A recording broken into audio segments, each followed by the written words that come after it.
Hello students, welcome back to my channel, and today I am here with another important question from creative writing skills, that is letter writing.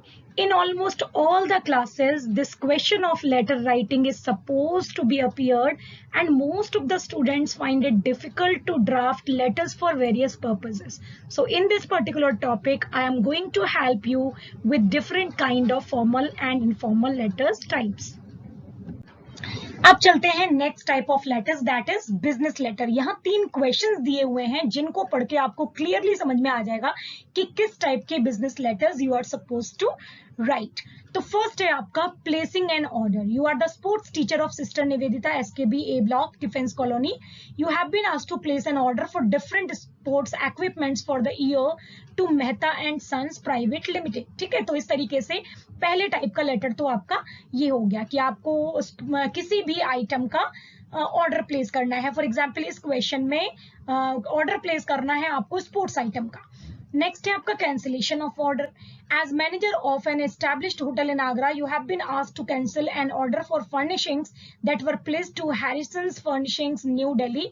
इनविन details, तो आपने एक order किया हुआ था कुछ furnishing items का हैरिसंस furnishings New Delhi को, अब आपको उस ऑर्डर को कैंसिल करना है। बाकी की डिटेल आपको खुद ही लिखनी है। और नेक्स्ट है आपका लेटर ऑफ कंप्लेंट। जैसे you recently bought a mobile phone for your grandmother on her 60th birthday from the spice shop Lajpat Nagar. However, now within 2 months of the purchase, the phone is not getting charged and the screen light has gone too. Write a letter to the proprietor complaining about the substandard product sold to you. तो ये हो गया आपका complaining letter। ज्यादातर तो placing order और complaining letter ही आते हैं, लेकिन कैंसिलेशन ऑर्डर भी आप सीख सकते हैं अपने पर्सनल यूज के लिए। तो हम चलते हैं कि कैसे इन लेटर्स को आपको लिखना है। So the letters placing order, तो सबसे ऊपर सेंडर्स एड्रेस रहेगा, उसके नीचे डेट रहेगी जो कि हर फॉर्मल लेटर में होता है। इसके बाद रिसीवर्स एड्रेस रहेगा, अगर दिया हुआ है क्वेश्चन में तो ठीक है, नहीं तो आप सेल्स मैनेजर लिख सकते हैं अगर क्वेश्चन में नहीं दिया हुआ है कि किसको लेटर लिखना है तो। इसके बाद सब्जेक्ट लिखेंगे, सब्जेक्ट होगा placing an order for supply of, और इसके बीच में ये जो ब्लैंक स्पेस है यहाँ पर आप उस आइटम का नाम लिख देंगे जिसके लिए आपको लेटर लिखना है। Sports items, books, dress materials जो भी है। तो इसके बाद आपका जो सैल्यूटेशन में sir kindly arrange for the supply of the following items, जो भी आइटम का नाम है वो आ जाएगा। At earliest convenience with discount permissible for the year, और जो आपका ईयर है वो आ जाएगा। फिर इसके बाद आप एक टेबल टाइप बनाएंगे दिखाते हुए अपने जो particulars of the item you have placed the order. तो उसके लिए आप एक ऐसे तरीके टेबल बनाएंगे जिसमें सीरियल नंबर होगा, जो प्रोडक्ट या आइटम है उसका नाम आ जाएगा, जिस ब्रांड या कंपनी का वो आइटम है वो आ जाएगा, और क्वांटिटी कितनी संख्या में ये मंगाना है ये आप यहाँ पे डिस्क्राइब करेंगे। तो इस तरीके से आप डायरेक्ट भी लिख सकते हैं या आप यहाँ पर एक टेबल भी बना सकते हैं। लास्ट पैराग्राफ में you will write the terms and conditions related to your offer. तो जैसे कि please ensure the quality and condition before dispatching the said articles. Any piece found broken और डैमेज्ड और wrongly assembled will attract cancellation or for the order forthwith. Payment shall be done by valid check within 10 days of the acceptance of the consignment in good condition. ये आपका terms and conditions हैं which will be applicable for all the items. तो अगर आप starting में item के नाम को अगर ढंग से देख लेंगे, जो क्वेश्चन में दिया हुआ है उसी को इंक्लूड कर देंगे, और ये जो पर्टिकुलर्स हैं आइटम के वो प्रॉपरली देंगे, तो इस पार्ट को एज इट इज याद करने से आपका काम चल जाएगा। यानी लास्ट वाला जो टर्म्स और कंडीशंस हैं they are applicable to all the items. उसके बाद आपने थैंक यू, योर्स सिंसियरली या योर्स फेथफुली, और उसके बाद आपका नाम। तो ये लेटर है ऑर्डर प्लेस करते हुए A block defence colony New Delhi, ये लिखने वाले का पता हो गया। 11 अगस्त 2020 ये डेट हो गई। The proprietor Mehta and sons private limited, Chandni Chowk New Delhi, ये उसका नाम, ये उस शॉप का नाम हो गया जिसको आपने लेटर लिखा है। उसके बाद सब्जेक्ट सप्लाई ऑर्डर फॉर, जो भी आपका आइटम था वो था, तो यहाँ पे स्पोर्ट्स इक्विपमेंट था तो वो लिख दिया। Dear sir, we are pleased to inform that the rates sent by your company wide letter number, कुछ भी नाम नंबर आप यहाँ पे लिख सकते हैं, dated 2 August 2020 have been approved for the year 2021. Keeping rates, terms and conditions in view, we place an order for early and timely supply of the following equipments. आप ये डिटेल ना लिखना चाहें, अगर आप फर्स्ट टाइम लिख रहे हैं तो आप डायरेक्टली भी इसको लिख सकते हैं, that we are in need of these items, so please accept the following detail and I want to place this order with you. तो इस तरीके से आप लिख सकते हैं. इसके बाद ऑर्डर का चार्ट बना लीजिए.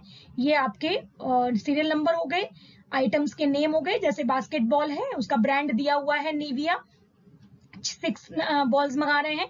क्रिकेट बैट है कोकाबुरा, तो 6 मंगाने हैं. शटलकॉक लाइट फेदर, ये भी 6 मंगाने हैं. फुटबॉल नाइकी की, ये भी 6 मंगाने हैं. और लास्ट में आपका टर्म्स और कंडीशन जैसे पहले बताए गए थे. It is expected that the order will be delivered within 10 days of the issue of this letter. The payment will be made by cheque within 1 week of the delivery. In case any item is found missing or damage, the payments will be held back till it is replaced. It is expected that 10% discount would be given to us as per the norms. तो ये आप as it is याद करके भी use कर सकते हैं. Last में योर्स ट्रूली या योर्स फेथफुली, सिग्नेचर, नेम और डेजिग्नेशन जो भी क्वेश्चन में दिए हुए हैं उनको आप यहाँ पर अप्लाई करेंगे. आप अपना सिग्नेचर करेंगे, अपना नाम लिखेंगे और जो भी आप हैं, प्रिंसिपल हैं, स्पोर्ट्स टीचर हैं, जो भी आप हैं वो नाम आप यहाँ पे लिख देंगे. Now the pattern of letters for cancellation of order. सबसे पहले you will write your address, date हो गया, रिसीवर का एड्रेस हो गया, नीचे आप सेल्स मैनेजर भी लिख सकते हैं. इसके बाद subject cancellation of order for supply of, जो भी आइटम था उसका नाम यहाँ लिख देंगे. Sir with reference to your our previous order number, तो जो आपने ऑर्डर करते समय जो नंबर दिया था वो और आपके ऑर्डर करने की डेट वो यहाँ मेंशन कर देंगे. रिगार्डिंग सप्लाई ऑफ जो आइटम था वो यहाँ आ जाएगा. May please be treated as cancelled since the same has not been supplied by you till date, या जो भी अगला रीजन है वो आप यहाँ डाल सकते हैं. In reality, you have dishonored the terms and conditions, resulting a loss to our company as we could not supply the said material articles further to our clients. Please treat our orders cancelled as we are arranging the supply from some other source. तो इस तरीके से आप cancellation of order का letter भी लिख सकते हैं. It will be strictly formal. तो आप अगर इसको याद कर लेंगे तो जो blank spaces हैं वहां पर अपनी required information डाल के you can use this letter for any type of cancellation order. And last में आप लिखेंगे yours sincerely and then your name. So here is the letter for cancellation of an order. तो जो previous question हमने पढ़ा था JP hotel की तरफ से जो फर्निशिंग आइटम्स का ऑर्डर कैंसिल करने के लिए था, अगर वो लिखना हो तो कैसे लिखेंगे. सबसे ऊपर आपका एड्रेस हो गया जेपी होटल आगरा, इसके बाद डेट हो गई, इसके बाद the sales manager Harrison furnishings ring road Lajpat Nagar New Delhi, ये एड्रेस हो गया रिसीवर का. इसके बाद सब्जेक्ट हो गया कैंसिलेशन ऑफ ऑर्डर नंबर 345, जो भी आपका ऑर्डर नंबर था वो हो गया. Dear sir salutation, kindly refer to letter number, ये आपका ऑर्डर की डिटेल हो गई जो आपने दी हुई है. Which an order for bed linen curtains and upholstery was placed with you, आपने एक्सप्लेन कर दिया क्या क्या सामान था. We are in receipt of the acknowledgement from your site. As per the order, the goods were to be delivered by 5th August 2020, but we have not received any consignment from your side till date and there is no correspondence to the effect either. This has put us in very difficult situation and we are not in favor of the business ethics displayed. तो यहाँ आपने बता दिया कि आपको अच्छा नहीं लगा है कि उन्होंने अपने ब्रिटिश जो बिजनेस एथिक्स हैं उनको फॉलो नहीं किया है. जो सामान उनको अभी तक सप्लाई करना चाहिए था वो उन्होंने अभी तक नहीं किया हुआ है, तो अब आप उस ऑर्डर को कैंसिल करना चाहते हैं. तो आप लिखेंगे under the circumstances mentioned above we are constrained to cancel the order and will not be entertain any further correspondence in this regard. Moreover, the consignment, if it reaches us, will not be accepted. आपने बिल्कुल clearly मना कर दिया कि आप उस order का cancel कर रहे हैं और अगर इसके बाद भी अगर वो लोग बेचते हैं तो you are not going to receive it. तो इस तरीके से आप कैंसिलेशन ऑफ एन ऑर्डर का लेटर लिख सकते हैं. नीचे क्लोजर में योर सिंसियरली आपका सिग्नेचर हो गया और आप डेजिग्नेशन लिखना चाहें तो लिख. Now it is business complaining letter. इस टाइप का लेटर जो है वो जनरली पर्सनल परचेजेस के लिए लिखा जाता है। आपने कोई सामान खरीदा और वो सामान ठीक से काम नहीं कर रहा है और सब स्टैंडर्ड है, तो उसके लिए आप कंप्लेंट कर सकते हैं। तो जैसे कि वो मोबाइल फोन वाला क्वेश्चन था कि मोबाइल फोन जो है वो ठीक से काम नहीं कर रहा है, तो उसके लिए आपको लेटर लिखना है। तो चलिए लिखते हैं। तो यहाँ सबसे ऊपर आपका एड्रेस हो गया R57 sector 7 Rohini, new Delhi, ये आपका एड्रेस है। इसके बाद है 11 अगस्त 2020 डेट हो गई। The proprietor spice shop Lajpat Nagar, ये एड्रेस हो गया जिसको आप लेटर लिख रहे हैं उसका। इसके बाद सब्जेक्ट आपने लिखा complain about defective LG mobile phone, तो जो भी आपका प्रोडक्ट है उसका नाम आ गया। कंप्लेंट अबाउट डिफेक्टिव, जो भी सामान है वो यहाँ आ जाएगा। It can be laptop, it can be mobile phone, it can be television, it can be washing machine, whatever it can be. So dear sir, kindly refer to bill number इतना इतना, dated इतना इतना। तो ये आपने पहले detail दे दी कि जो आपकी परचेज की डिटेल है कि आपने इस रसीद पर इतनी तारीख को ये चीज खरीदी थी। Which a mobile handset Lumia 5 of Nokia company was purchased from your shop. तो ये आपको पहले लाइन में ये बताना है कि इस तरीके से आपने एक परचेजिंग की है। However, within 2 months of purchase, the phone has developed a number of problems. तो पहले आप ये बताएंगे कि प्रॉब्लम्स आ रहे हैं। इसके बाद नेक्स्ट पैराग्राफ में आप वो प्रॉब्लम्स बताएंगे जो आ रहे हैं। For example, the handset is not getting charged and it is operational only when it is plugged. We even got the battery checked, but there seems to be no problem with the battery. To add to our woes, within a week the screen light got diffused too. तो ये सारे problems आपके phone में आए हैं। तो कुछ problem जो है वो आपको क्वेश्चन में मिल भी जाएंगी। अगर वो क्वेश्चन में आपको नहीं मिली है तो डेफिनेटली वो आपको मिलेंगी, वो आपको खुद ही इन्वेंट करनी पड़ेंगी, मिलेंगी नहीं।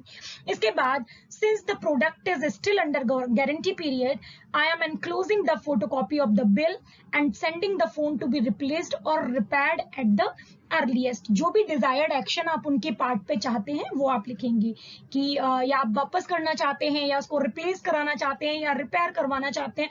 तो जो भी है वो आप अपने इसमें लास्ट कंक्लूडिंग पैराग्राफ में मेंशन कर देंगे। इसके बाद योर सिंसियरली, आपका सिग्नेचर हो गया और आपका नाम। तो इस तरीके से आप लिखेंगे letter of complaining for. Now the third type, letter to editor. तो पहले हम इसके फॉर्मेट की बात करते हैं।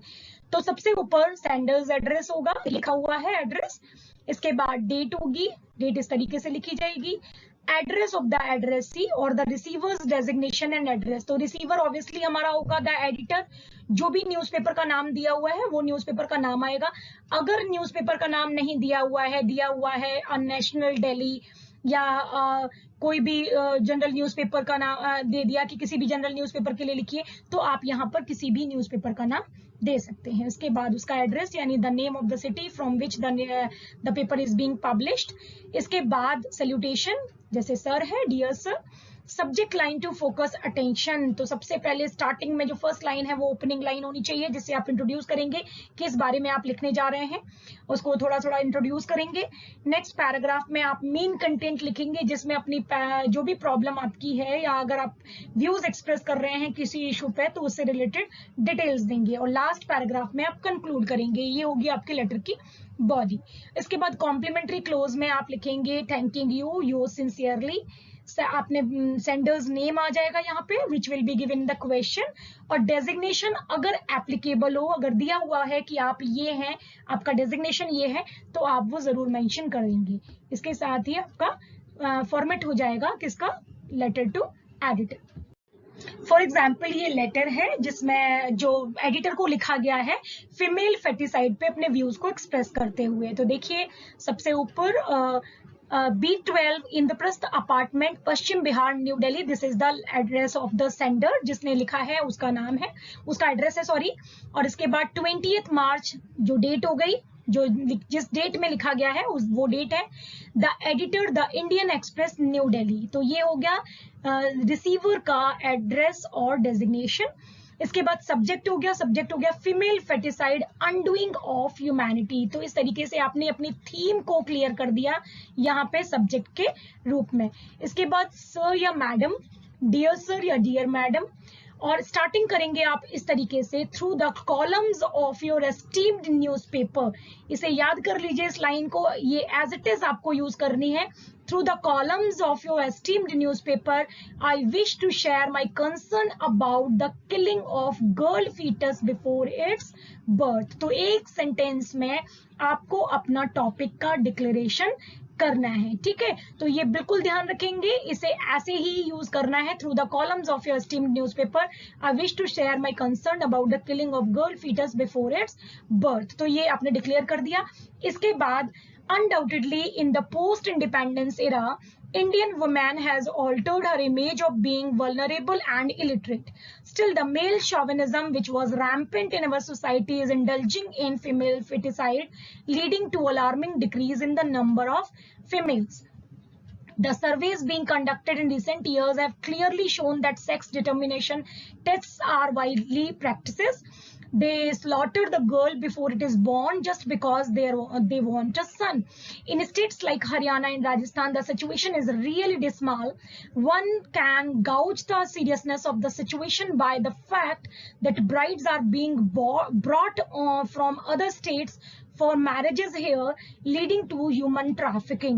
तो यहाँ आपने और डिक्लेयर कर दिया कि कैसे आपके टॉपिक से रिलेटेड कुछ और भी इश्यूज हैं, जैसे कि ह्यूमन ट्रैफिकिंग का, जो फीमेल फेटिसाइड की वजह से ही इनडायरेक्टली अपीयर होता है। तो जब गर्ल्स ही नहीं होंगे तो विमेन को खरीदना पड़ता है शादी के लिए। If this unnatural trend continues, this day is no far when the situation will change from bad to worse. It is time to take strict measures to check this vehement killing of the girl fetus। तो ये आप अब यहाँ पर आपको appeal की है आपने कि ये कुछ बहुत ही स्ट्रिक्ट एक्शन लेने पड़ेंगे, तभी जाके ये प्रॉब्लम सॉल्व होगी।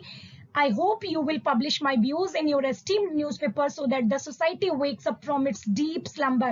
ये जो क्लोजिंग सेंटेंस है इसको भी आपको एज इट इज याद कर लेना है, और किसी भी तरीके के लेटर टू एडिटर में आप इसको यूज कर सकते हैं।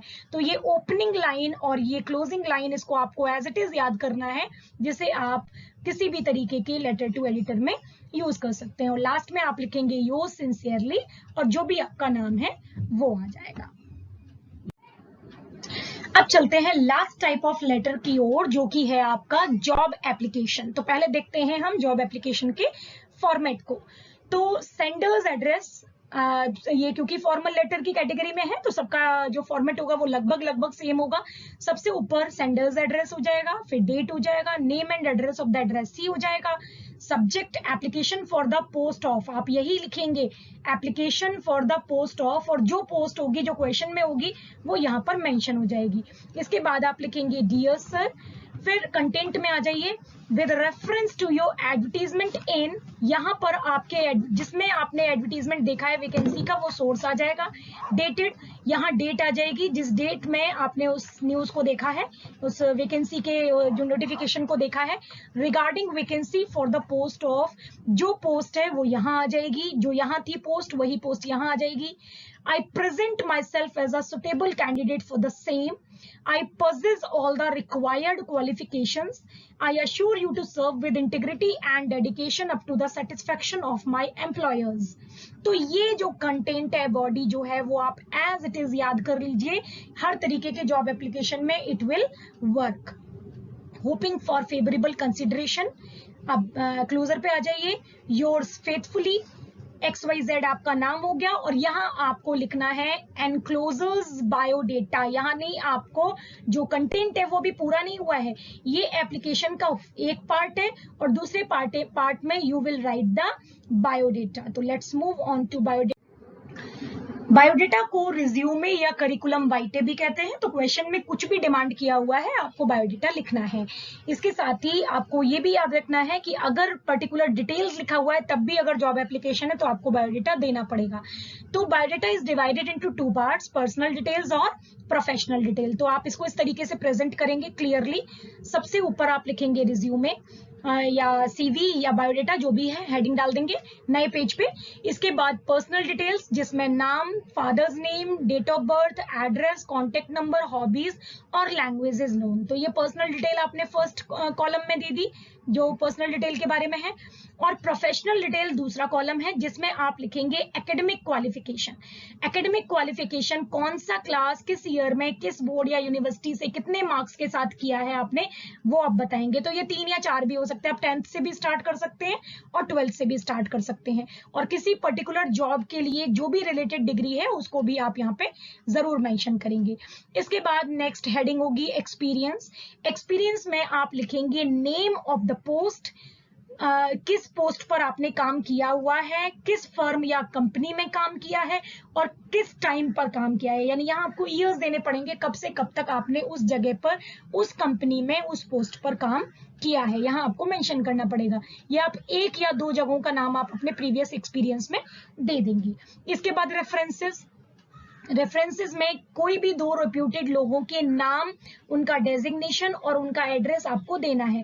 ये 2 नाम उन जगहों से हो सकते हैं, उन कंपनीज से हो सकते हैं जहां आपने, जो आपके पुराने वर्क प्लेसेस हैं, जहां से आपने एक्सपीरियंसेस लिखे हैं, वहां के 2 लोगों के नाम आप यहाँ पे दे सकते हैं। उनका नाम लिख दो, उनका डेजिग्नेशन लिख दो, किस पोस्ट पे थे वो लोग, और उनका एड्रेस। एड्रेस की जगह पे आप उस कंपनी का नाम भी लिख सकते हैं। तो ये हो गया दूसरा पार्ट जिसे हम कहेंगे biodata. So here is the actual job application. Question है आपका, right a job application for the post of PGT mathematics in your school. तो यहाँ ऊपर हमने अपना एड्रेस लिखा है 15 बसंत विहार, न्यू दिल्ली। तो ये आपका एड्रेस हो गया, यानी जो लेटर लिख रहा है, सेंडर है, उसका एड्रेस हो गया। इसके बाद डेट हो गई। इसके बाद जिसको लेटर लिखना है, तो लेटर लिखना है किसी स्कूल के प्रिंसिपल को, क्योंकि पीजीटी मैथमेटिक्स की पोस्ट है। The principal Jawahar Navodaya Vidyalaya Baghpat. Subject हो गया application for the post of PGT mathematics, तो ये आपकी पोस्ट हो गई। डियर सर, डियर सर हो गया सैल्यूटेशन। लैंग्वेज, जो कंटेंट है बॉडी का, वो बॉडी जो है लेटर की वो वही होगी जो अभी हमने फॉर्मेट में डिस्क्राइब की थी। With reference to your advertisement in the Hindustan times, dated, date हो गई, ठीक है, न्यूज़पेपर का नाम हो गया, डेट हो गई। About the vacancy for the post of PGT mathematics, post हो गई, ठीक। इसके बाद कॉमा लगा के I present myself as a suitable candidate for the C, ठीक है। तो ये लाइन, जो एक लाइन जो है, ये आपकी इंट्रोडक्टरी लाइन हो गई। आई possess all the required qualifications, I assure you to serve with the integrity and dedication up to the satisfaction of my employers, hoping for the favorable consideration, yours faithfully निधि। जो भी नाम है question में दिया होगा वो नाम आप यहाँ पे लिख सकते हैं। And then enclosure biodata. तो ध्यान रखना है आपको इस कंटेंट का, जॉब एप्लीकेशन के कंटेंट का, जो एज इट इज आपको याद करना है। सोर्स का नाम हो गया, डेट हो गई और पोस्ट हो गई। इसको करने के बाद आपका ये कंटेंट जो है वो तैयार हो जाएगा। Now the biodata for this application.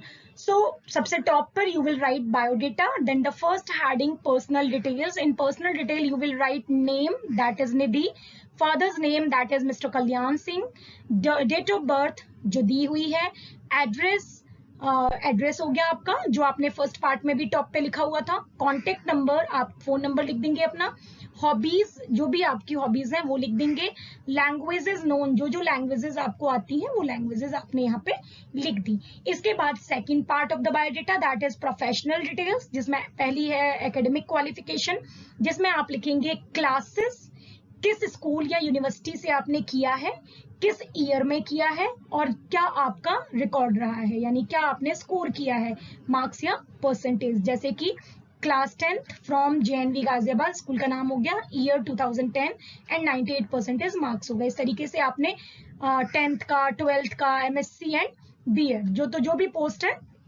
उसी के अकॉर्डिंग ये डिटेल आप डालेंगे, ठीक है। अगर इंजीनियरिंग के लिए है तो बीटेक डालेंगे, अगर अकाउंटिंग के लिए है तो बीकॉम या एमकॉम डालेंगे, अगर मैनेजमेंट से रिलेटेड है तो MBA डालेंगे। इस तरीके से जो भी किसी पर्टिकुलर पोस्ट से रिलेटेड डिग्री है वो आप यहाँ पे डालेंगे। इसके बाद लिखेंगे एक्सपीरियंस। तो एक्सपीरियंस फॉर एग्जाम्पल यहाँ हमने लिखा है served as PGT mathematics at DPS Sahibabad from इतने से इतना। यहाँ आपने बता दिया कि इतने साल में, इस ईयर से इस ईयर तक हमने DPS साहिबाबाद में पीजीटी मैथमेटिक्स की पोस्ट पे काम किया है। दूसरा लिख दिया आपने served as PGT maths at Jain academy Ghaziabad from इतनी तारीख से टिल डेट, ठीक है। तो ये आपने बता दिया, 2 एक्सपीरियंसेस आपने बता दिए कि, और टाइम भी दे दिया कि इस टाइम लाइन में हमने ये काम किया हुआ है। इसके बाद लास्ट हेडिंग हो गई आपकी रेफरेंसेस। तो मैंने आपको बोला था कि रेफरेंसेस आप प्रेफर करिएगा उन जगहों से देना जो आपके प्रीवियस वर्क प्लेसेस है। फॉर एग्जाम्पल यहाँ हमने लिखा है श्री भूपेंद्र सिंह प्रिंसिपल डीपीएस, ठीक है। तो क्योंकि डीपीएस में काम किया हुआ है तो डीपीएस के प्रिंसिपल का रेफरेंस हमने दे दिया। मिसेस किरण माथुर जो कि प्रिंसिपल है जैन एकेडमी की, तो इनका रेफरेंस हमने दे दिया, ठीक। तो इस तरीके से बायोडेटा आप ड्राफ्ट कर लेंगे। तो एक तरफ पहले आप लिखेंगे जो फर्स्ट पार्ट है जॉब एप्लीकेशन का, जो कंप्लीट होगा क्लोजर के साथ, ठीक है। कई बार बच्चे क्या गलती करते हैं कि उसकी लेटर की बॉडी को, जॉब एप्लीकेशन की बॉडी लिखने के बाद डायरेक्टली बायोडेटा लिख देते हैं एंड योर्स फेथफुली जो है वो लास्ट में आके लिखते हैं, तो ये गलत है। फर्स्ट पार्ट एप्लीकेशन का अलग होगा और बायोडेटा वाला पार्ट जो होगा वो अलग होगा, ठीक है। तो वो आप जब एग्जाम की कॉपी पे करेंगे तो भी they should be clearly separated. तो इस तरीके से आपका जॉब एप्लीकेशन वाला पार्ट भी कंप्लीट होता है। So students, this is it with the question of letter writing. I have taught you every kind of letter writing with the standard format and the standard example as well. Now you are suggested to go through as much sample papers as you can and practice up to maximum. और जितनी ज्यादा practice आप करेंगे उतनी ही ज्यादा letter writing आपको आएगी। तो मुझे आई होप कि ये वीडियो आपके बहुत काम आएगा। And for more such useful video subscribe to my channel. Thank you.